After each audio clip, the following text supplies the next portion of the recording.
பாஜகவுடைய இந்த பிரித்தாளுகின்ற சூழ்ச்சியை நாம் முறியடிக்க வேண்டும்.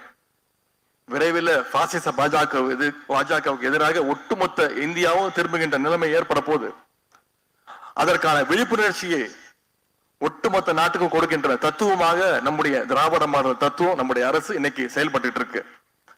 அதனால திராவிடன்ற பேரை கேட்டாலே பாசிச சக்திகள் இன்னைக்கு பதறிக்கிட்டு இருக்காங்க. இன்னைக்கு எல்லா மாநிலத்திலையும் அரசியல் களம் மாறிட்டு வருது. நாட்டில் இருக்கக்கூடிய அனைத்து முதலமைச்சர்களுக்கும் ஒரு எடுத்துக்காட்டு முதலமைச்சராக நம்முடைய தலைவர் அவர்கள் செயல்பட்டு கொண்டிருக்கிறார்.